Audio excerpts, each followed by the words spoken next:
By the way, I have editorial control over this. You're going to show this to me before you post it. Sure. Hi cuties! Happy Monday, Tuesday, Wednesday, Thursday, Friday, Saturday, Sunday, whenever you are watching this. I'm Lee. And I'm Bill. And today we are doing a daddy-daughter Q&A. And I guess I'm the daddy.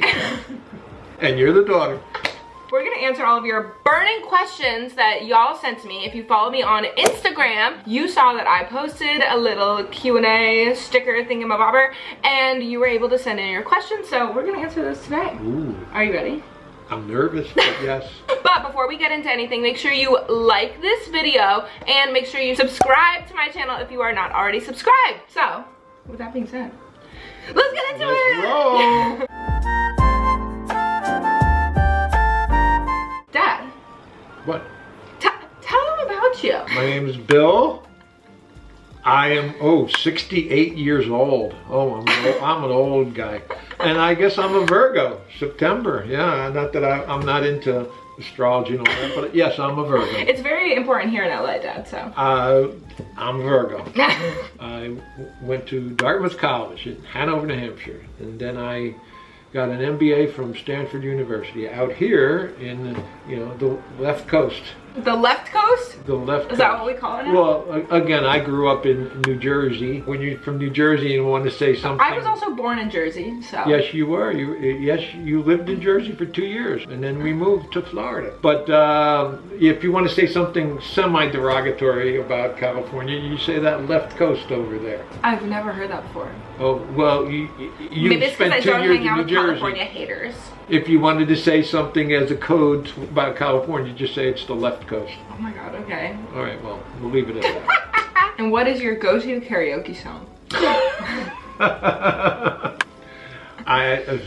You don't want me in karaoke. Okay, but if I did have you there, what would you be singing?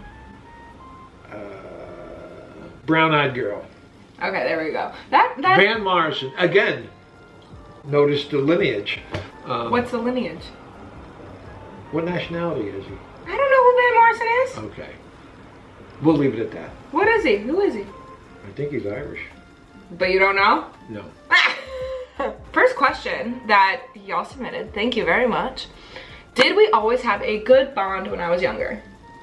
Well, we never had a bad bond. I mean, as you become an adult, we talk more. I understand now who you are. We have deep discussions, yeah. and I feel I understand you better. So it's always been good, but it's progressively gotten a lot better. You have opened up more emotionally, I feel like, as I've gotten older, and I have too. I feel like we both have just grown closer because when you are more emotionally vulnerable, you're able to share more about each other. I know. Yes. Whoa, crazy. Yes, I've been a work in progress. Okay, me too. Been hitting therapy recently, so I feel like I've definitely changed, especially in the last 6 to 9 months. I've been a very different person, I feel like. Yes.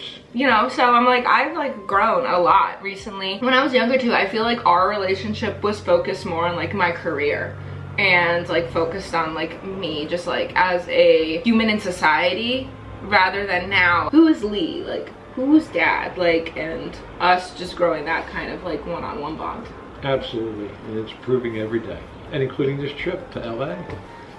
It's a 3-day trip, but those car conversations, they get in depth.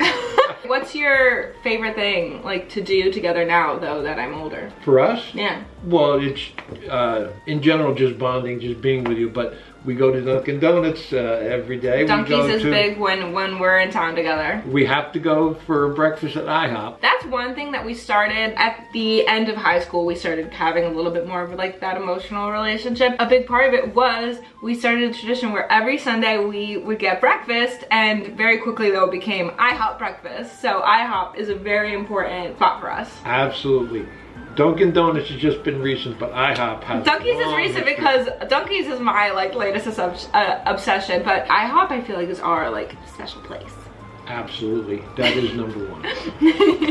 Okay, next question. How did you feel about my bodybuilding, and do you feel you were encouraging? You were very intense about it, and you were passionate. So anything that you want to be good at, you feel strongly about, I support. But it wasn't an endeavor that I felt was long-term for you, or I supported you because you loved it and you wanted to be the best at it, and you were happy at the time.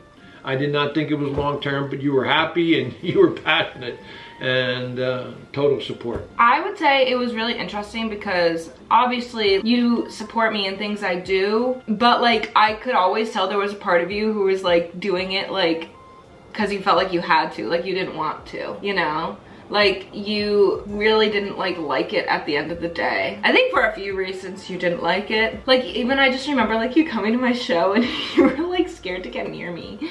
Like, and you were like very like hesitant when we hugged. You were like, well, you were baked in this oil and the dark pancake makeup, so you know, I didn't want to ruin my clothes. I feel like too, like a big part of you like knew my struggles, and then also like I think you just had this like kind of weird like juxtaposition of how you felt too, because I did, but I didn't understand I was going through it because I wasn't like emotionally mature to understand what was going on in my life. You remember too, after my first season, do you remember we had that big, or maybe you don't, but we had that really big phone call. I called you and I was like, I don't know what to do. Like I have to compete again because I qualified for nationals, so I have to go to nationals and I have to do this again, but I don't want to do this. This is so hard. And I kept just going through this flip-flop where my brain was trying to rationalize why I would do this thing that I so hated again.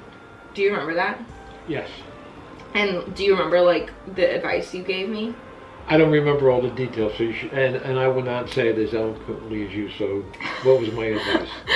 Well, no, well, you just like talked through that with me, and like I feel like you just like heard me out, and you didn't necessarily like push me in one way or the other. You were just like there to listen to me, but like, you know, you knew like a lot of the internal struggle I was going through, and like the thing is at the end of the day, you are never someone who like tells me what to do. I think a big like example of that is when I was dating my ex. It was an extremely toxic relationship. It was not good. A lot of really bad things about it. Granted, you didn't know about everything until closer to the end. But you never told me to break up with him or do anything that I wasn't ready to hear yet. Whereas a lot of other people in my life did, and that very easily made me shut them out and not want to talk to them or share anything with them. But you've always been really good at just listening to me so that I can come to my own conclusions. And I feel that not only in that situation, dating, but also in bodybuilding and a lot of other toxic situations in my life. Forget about whether it be my personality or not, but I know at your core you're a very logical, sane person who thinks things through. And you have short-term emotional struggles, but I know eventually you'll get it right. So I've always felt my goal was to make sure that you understood all the pros and cons. And again, I tried to be the neutral observer to give both sides, because even though I had a bias, I knew you would come to the decision that was right for you. As long as you thought it through, I always knew you'd do the right thing. And the right thing is what's right for you. It's not always what's right for me. Something that's interesting in that response too, do you feel like in raising me, something that was more important to you was like giving me a moral compass rather than like a specific always do this kind of situation? Yes, it was always give you a good moral compass and expose you to as many things as possible. Because again, as a child, I grew up in a working class, you know, my parents were great, but we lived in a working class small town, and I did not see the outside world until I was 17. I mean, I went off to Dartmouth, and it was, oh my Lord, I mean, I grew up in a town of 11,000 people, and I wasn't exposed to things. So again, one thing I wanted to do is to make sure you were exposed to a wide variety of things in the world and understand all your options, then let you make the choices. But open things up for you was one of the key things that I tried to do. Thanks. I appreciate you. Our next question is, when I was struggling with my eating disorder, what were you feeling as a parent? More than anything, I was distressed because it's an area that I don't have experience in. I you know, as far as helping you, I mean, I just felt like I wanted to hug you and just be there, but I didn't know how to give you guidance, and it's my lack of understanding of the emotional side of that and the underlying causes and all that, and I was groping for what do I do. But again, I knew just give you the support whatever I can, because at the end of the day, I know you're always gonna wind up doing the right thing. Just help put up the guide rails and, you know, see you go through it. I was gonna make a joke about how your wallet was hurting. Because you're the one who paid for me to go to treatment. I've always been a believer that things always can't be rosy, so although those are tough times, it makes you stronger and you learn from it. It makes you a better person long term. Yeah. Again, I was trying to just be there to hold your hand and get you through it. I think something also too that was a little bit difficult for us, and sometimes is still, honestly, is I think there is a lot that you don't understand. It's not even like a you thing, I think it's just a people thing. I think there's a lot of things about eating disorders that people don't get. I think it's a lot different now, like, and now it's a lot better. When I would try to explain to you, like, things were like triggering, or like, hey, like, probably don't say that to me, like, it was the kind of thing of like, oh, why? Like I don't get why that would be not great right now. And I think that that was something that was probably a little interesting, watching how that has like morphed to now, where I feel like it's like not even something I really like think about. But also, then again, I'm further along in recovery. Like, I feel like on a regular day-to-day basis, I'm fine. And so if like anyone says anything, I'm not like panicked. Like, I'm just like very normal about it, and like feeling like pretty chill. Oh my god, sorry, I keep burping. Also, again, like, you're just an old dude. We're at different generations. I feel like your generations, it's a lot more like, I don't know, like, this is what I say, this is what we do. And so now it's very difficult different from my generation. It's just not the way we operate. You are an older parent, and so there's even more like gap of how we function. Does that make sense? Yes. I'm an older dad, and I'm an older guy. Thank you for reminding me again. Love you. Yeah. I do sometimes also. Love you. This next question is a question that I swear to God, literally everyone and their mom wants to know. What's the question? Everyone is dying to know. What do you think about my boyfriend? Ireland boy. Other than just saying, I always call him Darren. In all honesty, he passes the dad test. What can I say? And the dad test is a pretty strong test. Well, you guys haven't met in person yet. No, but we FaceTime a lot, and I hear a lot from you, and you guys have been through a lot, even though it's a long-distance relationship. You've really gotten to see each other a lot, and you talk to me a lot. There's things that dads look for, and I'm not sure I want to go. What do you mean you're not? How sincere he is, how nice he is he a stable person? I mean, you know, no, Lee, if this is a long-term relationship, what you are today and what you are in the future, I mean... Have you had to look for that in the past? Have I? Well... Stableness? When you get in a relationship, the thing is if you don't know who you are, you know, how can you be a good partner? And if you're going to change over time, and are your emotions going to change? And, you know, things as an older guy, 68, you realize what you are today and what you are in the future. And if you don't know who you are, you probably wouldn't pick the right person, because you don't even know who you are. So, I mean, the dad, when I say pass the dad test, it's a longer term thought process. He passes the dad test, and it's a pretty stringent test with many layers of thought process that goes into it, and questions here and there, and the way he answers things, and his emotions, and how he thinks. I mean, it's much as how he thinks, how he responds. It's not any one answer. I don't want to go, you know, any further. Just say he passes the dad test. Dara, if you're watching this, don't let it get to your head, okay? You're still on watch from both of us. Well, did I also tell you that the exam is still in progress? Oh, okay. He passes this phase of the this test. is phase, like, what phase are we at? Well, it's the first phase, but okay, I mean, how many phases are there? It's never ending. Well, yeah. So he passes that test, but maybe not like the exam. Dad's always going to be there as the watchdog. I mean, my baby's got to be happy. Do you have any, like, you know, tests in place where you're like, ooh, like, I want to see how he reacts? No. I don't. Well, you guys have talked about playing a round of golf together, so. Yes, and the key test is he going to let me win? Is he going to schmooze up to me? Is he, you know, all those kinds of things. Okay. I don't know, I feel like he can be a little, as he would say, a stubborn yolk. Is it Well, yolk? again, he's also got to be a little macho too. I mean, guys don't like to lose, especially athletes. We were in the car yesterday and you kept, telling me about the male ego. So it'll be interesting to see both of those male egos coming ahead. Yes, okay. I mean, well, one of it is having a male ego. Do you think I have an ego? Yes.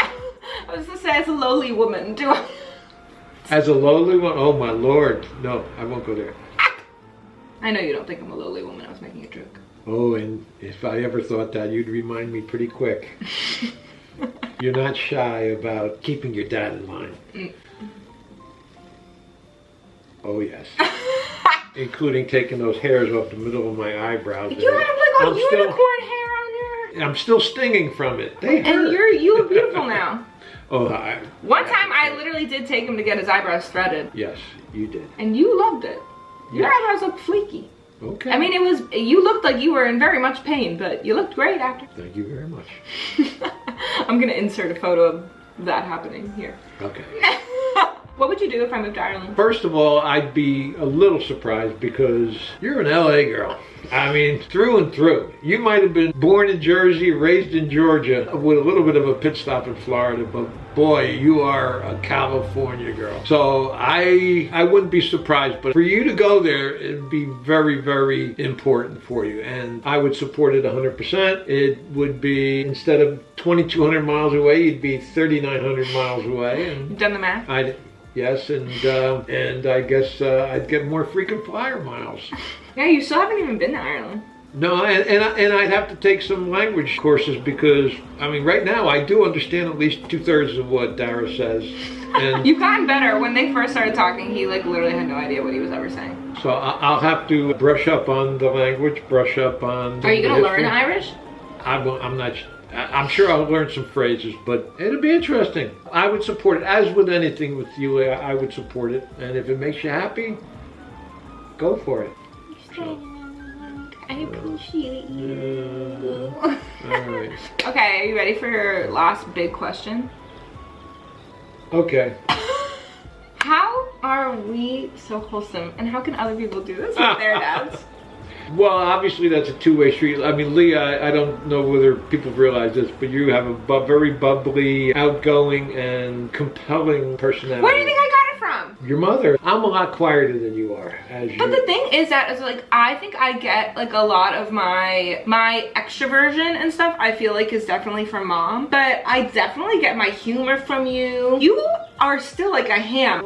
My wit is 100% from you, and wit to me is one of the most important like things about me. Like you're very outgoing. You press me to see sides of me that I don't expose to a lot of other people, and I believe I treat you as an adult, and even though you're my daughter, it's a one-on-one relationship, and my goal is to make sure you're as happy as possible. Make sure the guardrails are up there to help you. If I have any experience that can help, but it's the road you take, and I just want you to be happy.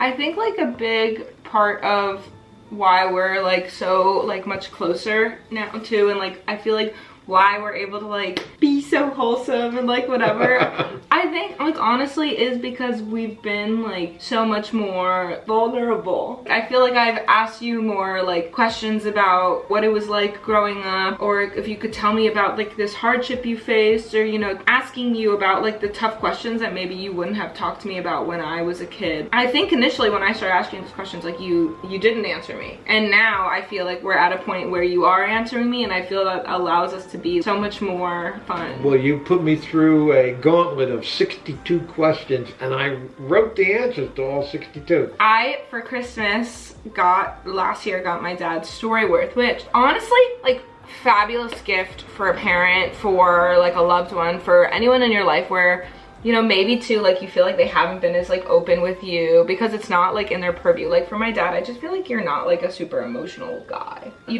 just don't share in that way, like in all the different facets. But when you have something where you have these questions, you have to answer them, and it's like you are the author of your own book and telling the story. Like, you started telling me things I had like no idea about, like nicknames as a kid, like what your favorite candy was, your first family vacation, all that kind of stuff. I'd never heard these stories, at least in this way, and you were able to remember things that maybe you told me that story, but like there were extra parts to it I might not have known. Yes, they were tough questions, very, well, you picked them out of whatever list they gave you, but there were a lot of questions that triggered memories that I hadn't thought of in a long, long time. I answered it honestly, and well, I know it's for all time. It's because you get a book and it's in writing. I had to think through a lot to answer these questions. You know what this is also reminding me that we should have said up top? I'm an only child.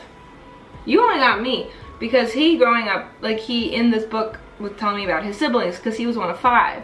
And so I also think that also is like a big part of our relationship, that I am like your only kid. Yes, that's different than what I grew up. My mother had 5 brothers and 5 sisters, and my father had 10 brothers and 1 sister. There were no stepchildren, it was all single marriages for everybody. I had 46 direct lineage first cousins. That's kind of weird. I think I had 3. You have 3.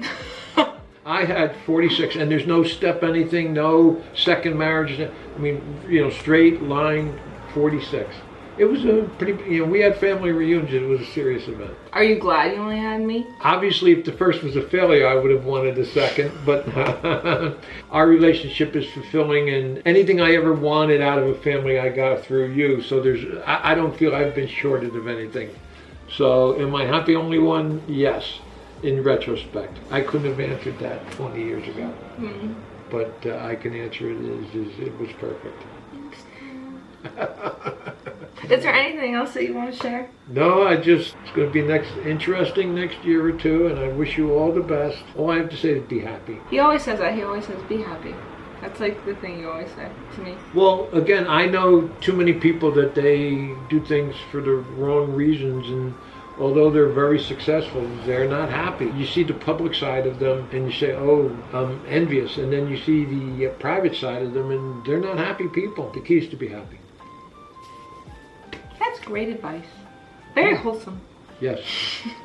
Make sure to like this video. Tell them to like this video. Absolutely. I'll come after you if you don't.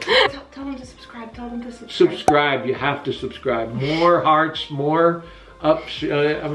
Lee just loves the attention. Well, speaking of attention, make sure you comment below and tell my dad how great he did. Don't let him fool you. He likes the attention too. And then also, if you don't already follow me on Instagram and TikTok, make sure you do that at Leanne Healy. And thank you so much for watching. We'll see you next time. And then we're gonna say, we love you so much. And then you blow a kiss. We love you so much. Mwah.